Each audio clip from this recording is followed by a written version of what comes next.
गरीब साध साध सब नेक हैं, आप अपनी ठोरी।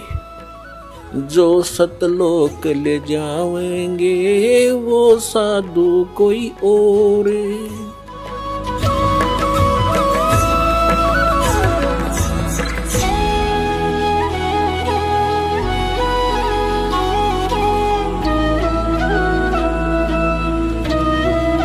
परम पिता परमात्मा पूर्ण ब्रह्म सारी सृष्टि के रचनहार कबीर परमेश्वर जी की असीम रजा से आप सभी पुण्यात्माएं परमात्मा की अमर कथा सुनने के लिए उपस्थित हुए। पुण्यात्माओं, सौभाग्य आपका, आपको ऐसे समय में मनुष्य जीवन प्राप्त है जो समय बहुत ही मुश्किल से सुलभ होता है। आप जी अभी अध्यात्म मार्ग से परिचित नहीं हैं। आपके शुभ संस्कार आपको यहां लाए हैं। अब धीरे धीरे आप इस ज्ञान से परिचित होते जाओगे। आप उस गए हुए समय को बहुत पछताओगे। सारा जीवन हमारे पूर्वज दादे परदादे इस रोजी रोटी के लिए ही पचकर मर गए।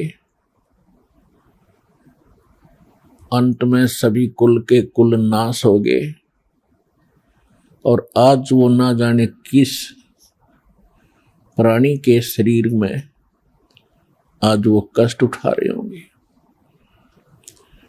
और यही स्पीड हमने पकड़ रखी थी, यही क्रियाएं हम कर रहे थे जब तक हमें ये ज्ञान नहीं हुआ था कि मनुष्य जीवन का एक वेरी इंपॉर्टेंट वर्क और है। और जो वेरी इंपॉर्टेंट काम था, घना जरूरी कार्य था मनुष्य जीवन का, उसको तो हम एक एक्स्ट्रा सा काम मान रखा था। 6 महीने में कभी चले गए अपने इष्ट धाम में, कोई त्योहार आया उस दिन कोई प्रसाद बना लिया और खा लिया, कभी थोड़ी बहुत कोई आरती मंत्र जैसे भी प्राप्त थे कर लिए। ये न तो कोई भक्ति थी, क्योंकि शास्त्र विरुद्ध होने से वो भक्ति भी नहीं थी, और न ही हमारी विशेष रुचि थी। आत्मा परमात्मा के बिना तड़पती रहती है, इसलिए वो कभी अंगड़ाई लेती थी तो काल ने ये 36 जाल बना रखे हैं। कोई तीर्थ बना दिया, कि तो मंदिर बनवा दिया, कहीं पर ये नकली संत बैठा दिए हुआ बाई बकने वाले, तो हम वहां जाकर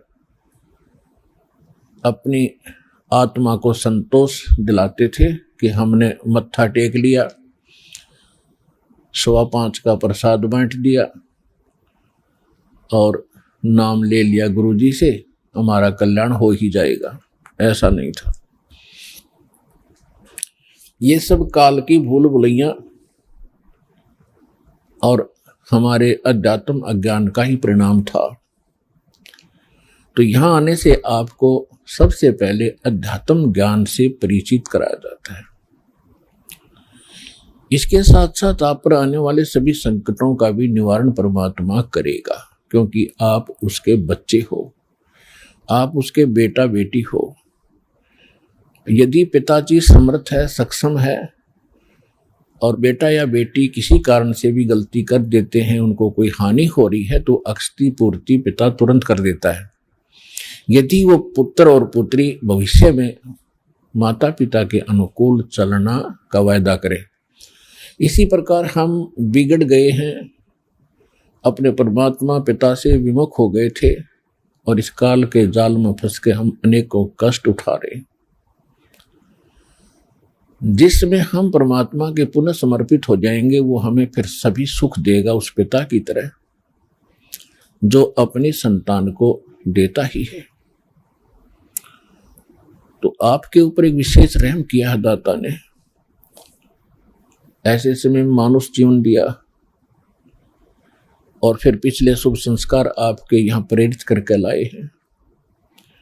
यहाँ पर कोई भी पुण्यात्मा भले ही कोई किसी रोग के कारण आया है, कोई अन्य संकट निवारण के लिए ही यहाँ पहुंचा है, उसके लिए वो दुख, वो कष्ट, वो संकट एक वरदान सिद्ध होगा यदि वो इस मार्ग पर ढंग से समझकर टिका रहा तो। क्योंकि कोई भी ऐसी वस्तु नहीं होती जो तुरंत कर दी जावे। एक संकट आपका आशीर्वाद से निवारण कर भी दिया और आप संतुष्ट हो गए और चले गए, फिर आए नहीं, वो तो एक का दुख दूर हुआ। आपके जीवन में ना जाने कितने संकट और आने से हैं, और यहां आते रहोगे तो उन सभी का निवारण सहज में होता रहेगा। आपको पता भी नहीं चलेगा कि कोई आपत्ति हमारे पर आनी थी। उसको परमात्मा पहले ही दूर कर देगा। किन के संकट दूर करेगा? जो परमात्मा पर समर्पित हो जाएंगे। समर्पित हमने कैसे होना है? जैसे पतिव्रता स्त्री अपने पति के अतिरिक्त किसी अन्य पुरुष में कभी भी पति वाला भाव नहीं करती, तो उसका पति उससे विशेष प्रेम करता है, विशेष उसका ध्यान रखता है। तो हम अपने पति से, अपने मालिक से, अपने स्वामी पूर्ण परमात्मा कबीर देव से हम दूर हो चुके हैं। हमने यहां आकर के 36 खसम कर लिए। कैसे कर लिए? कभी हम शिव की पूजा करते हैं, उसको मालिक मान बैठते हैं। कभी हम गणेश को मालिक मान बैठते हैं। कभी हम विष्णु जी को, कभी हम अन्य देवी देवताओं या गांव के किसी भैरव भूत बेतालों को। और ये ऐसे सक्षम नहीं हैं जो हमें कुछ सुख दे सके। ये ना हमें दुख दे सकते, ना ये हमें सुख दे सकते, क्योंकि ये केवल हमें किया कर्म ही देते हैं। और पूर्ण परमात्मा सत्य पुरुष कबीर देव, कबीर साहिब, ये हमारे सभी संकटों का निवारण करते हैं। ये सक्षम है। हमारे जीवन में आने वाले यानी प्रारब्ध में, किस्मत में किसी भी प्रकार का कोई संकट है, उसका ये निवारण सहज में कर देते हैं। ये कब करते हैं? जब हमारी आस्था 100% कबीर परमेश्वर में हो जाएगी और अन्य किसी भी देव से हम कोई भी वस्तु की डिमांड स्वप्न में भी नहीं करेंगे। किसी भी प्रकार का कोई संकट है तो अपने परमात्मा कबीर जी से ही हम अर्जी लगाएंगे हृदय से। कुछ समय के बाद आपका स्वभाव बन जाएगा इस ज्ञान और समाधान और इस भक्ति के कारण कि आप पर कुछ भी आपत्ति आवेगी, आप केवल हे बंदी छोड़, हे परमपिता परमात्मा कबीर साहिब, आपके मुख से यही निकलेगा। तो उस समय परमात्मा आपके साथ हो लिया। फिर उस आत्मा के जीवन सफर में कोई भी संकट, सफर के अंदर कांटे होते हैं रास्ते में, तो हमारे जीवन सफर में कोई भी कर्म, पाप कर्म रूपी कांटा होगा, तो वो परमात्मा ऐसे बुहार देगा जैसे पतिव्रता जमी पर जो जो धर है पाँव, समर्थ झाड़ू देत है ना काटा लग जावे। उस समर्थ को भूल कर हम परमात्मा से दूर होकर संसारिक लोगों से, संसारिक इन अधिकारियों से और इस 3 लोक के भगवान देवों से, हम इनसे अपना संकट निवारण की इच्छा करते रहे। ये हमारी अध्यात्म ज्ञान की जो कमी थी, त्रुटि थी। और जब हम परमात्मा से ही सब कुछ डिमांड करेंगे, इनके ऊपर समर्पित हो जाएंगे, तो परमात्मा कहते हैं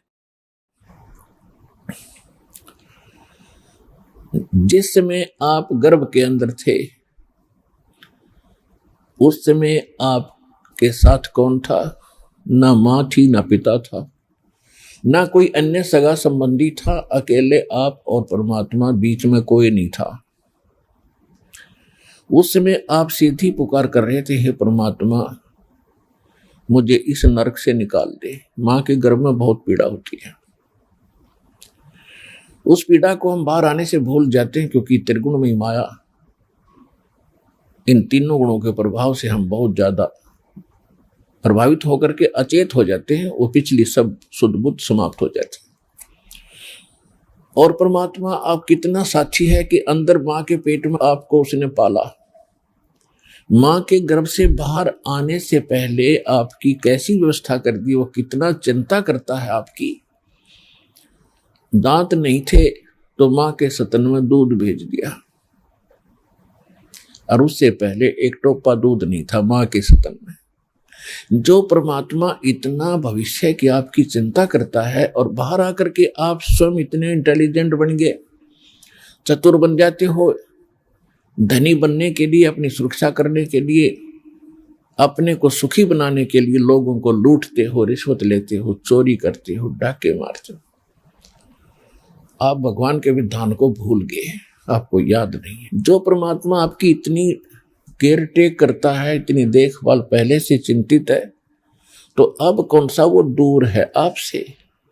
आपको केवल प्रारब्ध तो मिलेगा ही मिलेगा जो आपकी किस्मत में लिखा है, उसको तो उसको भी मिलेगा जो भक्ति नहीं करते। लेकिन भक्ति करने का उद्देश्य मूल यही होता है, आत्म कल्याण हो, और इस जीवन में हमारा कोई पाप कर्म हो, कोई कष्ट आना हो, उसका भी निवारण हो। तो उसका निवारण तो एक ही से हो सकता है, उस परम पिता परमात्मा पूर्ण ब्रह्म से। अन्य भगवान, अन्य ये देव, वो संकट निवारण नहीं कर सकते। पाप के हमारे किस्मत में लिखे हुए कर्म को वो नहीं समाप्त कर सकते, वो भोगना ही पड़ता है। केवल कबीर देव, कबीर साहब, ये हमारे इन पाप का नाश कर सकता है, हमारे जीवन को सुखी कर सकता है। तो क्या बताते हैं,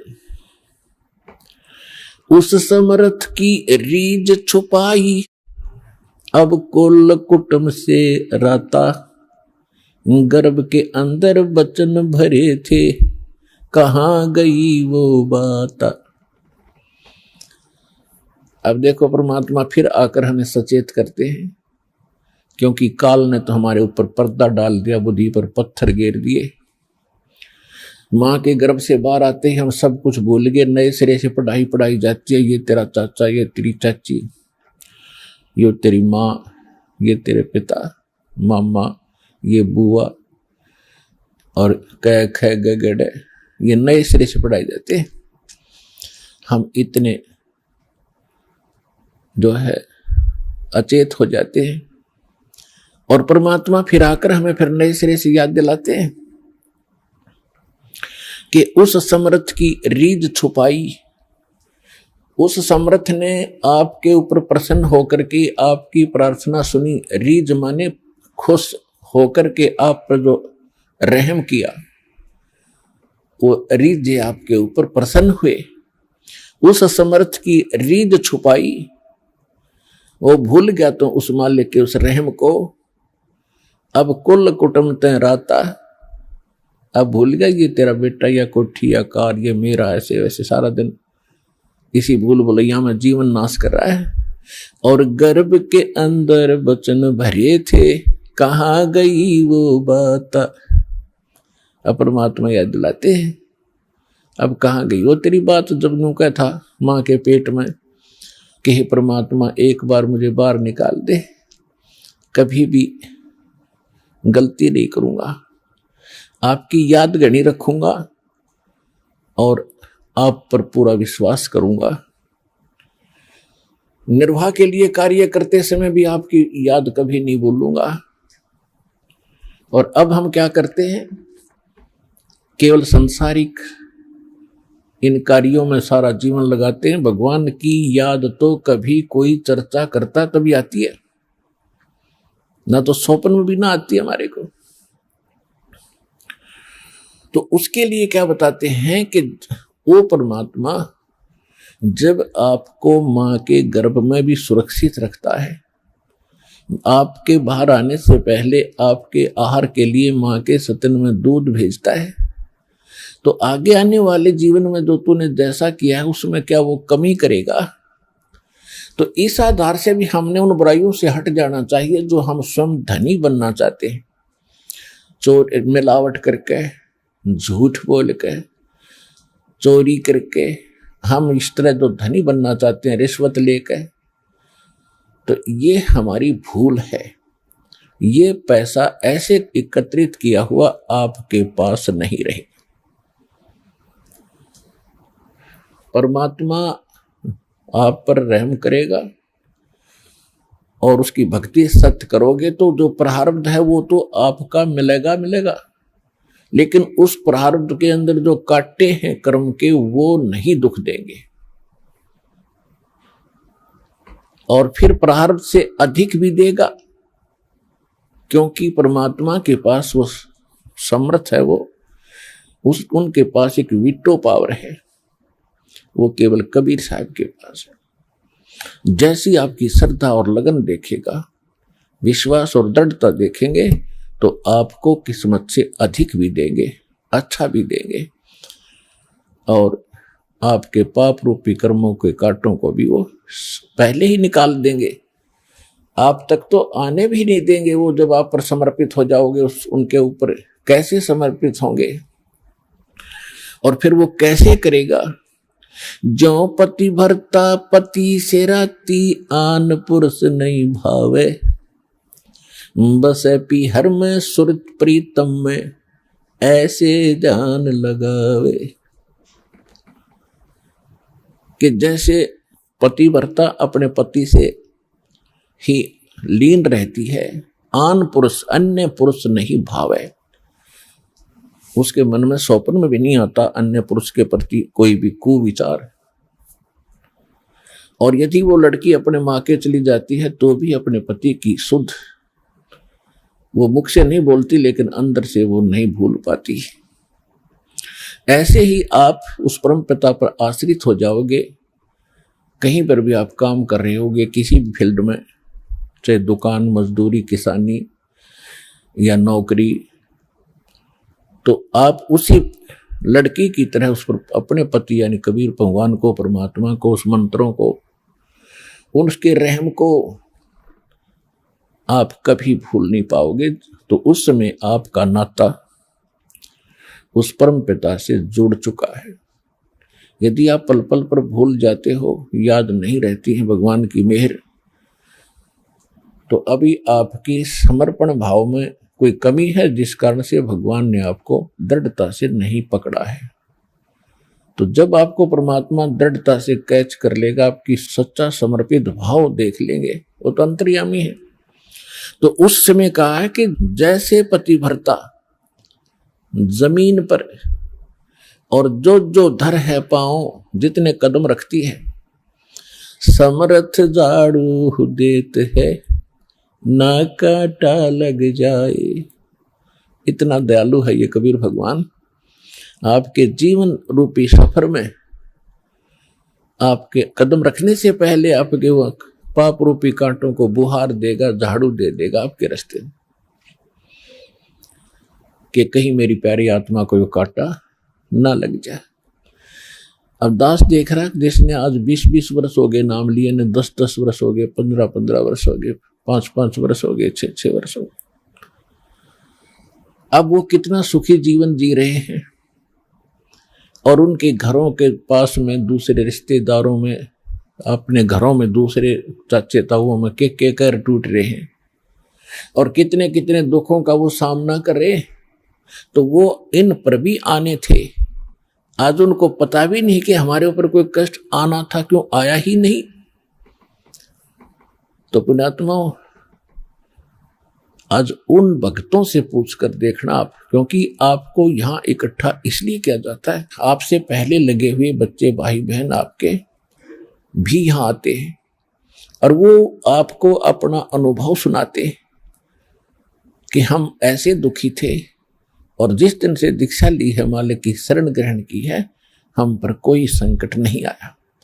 आपको दृढ़ता मिलती है, आपको विश्वास होता है और वो सच होती है। जब एक आम आदमी जिसको आप जानते नहीं, वो आपको जानता नहीं, बता रहा तो सच्चाई होती है। तो इसलिए फिर आप और डगमग होने से बच जाते हो। इसलिए आप जी को यहां बुलाया जाता है और पुण्यात्माओं इस अमर कथा में अरुचि ना करना। असंख्यों युगों के बाद तुम्हारा बिल्ली के बागों छीका टूटा है, ये इसको छक छक कर खा लो और कल्याण करा लो।